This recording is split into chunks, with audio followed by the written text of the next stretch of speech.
C'est fait. Les Huskies de Rouyn-Noranda échangent l'attaquant Bill Zonon. Le favori de la foule de Rouyn-Noranda plie bagage pour l'Armada de Blainville-Boisbriand en échange de 3 choix de première ronde en 2026 et l'attaquant de 16 ans, Samuel Rowe. Zonon aura finalement passé 3 années complètes dans l'uniforme des Huskies, totalisant 180 points en 195 matchs. Premièrement, c'est pas une décision facile à prendre. C'est des décisions que tu prends avec le temps, même depuis l'année passée. On était pour regarder les options avec Bill.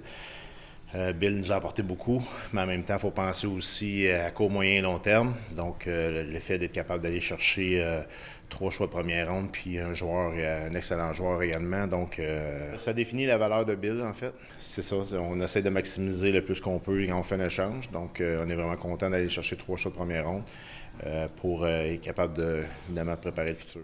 Par ailleurs, dans une autre transaction, un géant de 6 pieds 7 pouces, le défenseur Tristan Langlois, s'amène à Rouyn-Noranda en provenance des champions de la LHJMQ, les Wildcats de Moncton, en retour d'un choix de 5e ronde. Donc, défenseur caractère un peu plus défensif, qui rentre dans l'identité d'un Husky, donc qui est capable de jouer physique. Donc, on va travailler avec, on va voir comment ça va fonctionner, mais on est content d'aller chercher.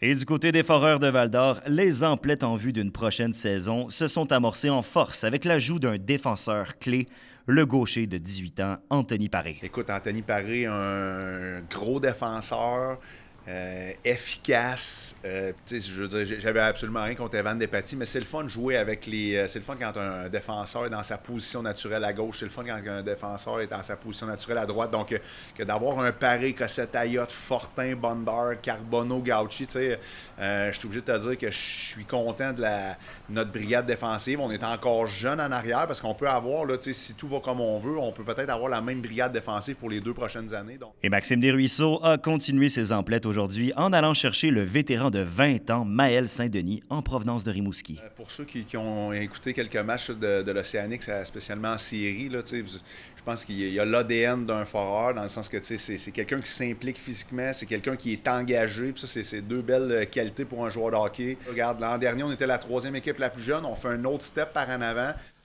Avec tout ça, un repêchage demeure vendredi soir sous les projecteurs du Centre Vidéotron de Québec. Reste à voir si nos équipes de la région parleront au premier tour, parce que pour le moment, ni les Huskies ni les Foreurs n'ont de droit de parole avant la 2e ronde. Pour ma part, je vous retrouve vendredi soir pour un survol complet de cet encan très attendu.